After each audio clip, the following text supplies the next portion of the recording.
بسم الله الرحمن الرحيم. نحمده ونصلي على رسوله الكريم. محترم سامعین، آج حادثاتی دور ہے، ہر طرف فتنوں اور فساد کا دور ہے۔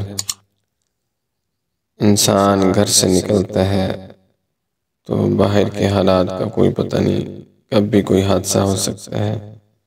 لیکن ہمارے پیارے نبی صلی اللہ علیہ وسلم پر قربان جائے، انہوں نے ہمیں ہر چیز کا ایک عمل بتا دیا، ایک اعمال ہمیں ایسے بتا دیے جس سے حفاظت بھی ہوگی، برکت بھی ہوگی۔ آج اسی طرح ایک عمل آپ کے ساتھ شیئر کرنے لگے ہیں جو حفاظت کا خاص عمل ہے۔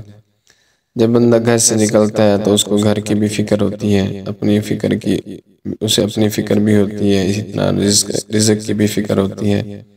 لیکن پیارے نبی صلی اللہ علیہ وسلم کی یہ دعا بہت ہی خوبصورت دعا ہے۔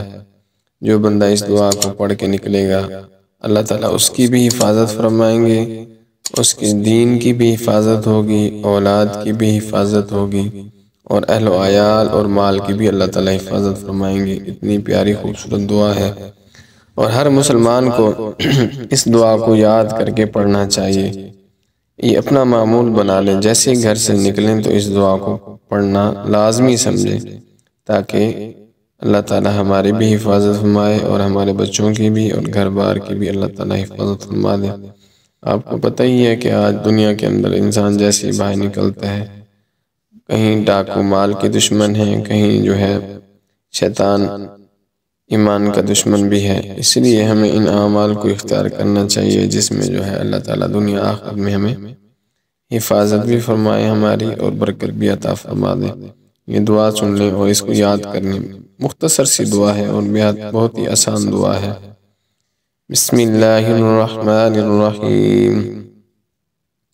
بسم اللہ علی دینی و نفسی و ولدی و اہلی و مالی۔ دوبارہ سنیں تاکہ یاد ہو جائے۔ بسم اللہ علی دینی و نفسی و ولدی و اہلی و مالی۔ بسم اللہ علی دینی و نفسی و ولدی و اہلی و مالی۔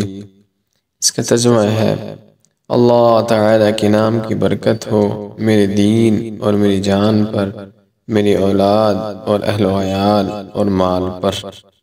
سبحان اللہ، بہت ہی خوبصورت دعا ہے۔ تمام مسلمانوں کو اس دعا کو لازمی پڑھنا چاہیے، تاکہ اللہ تعالیٰ ہمیں برکتیں اور حفاظت نصیب فرما دے۔ آمین۔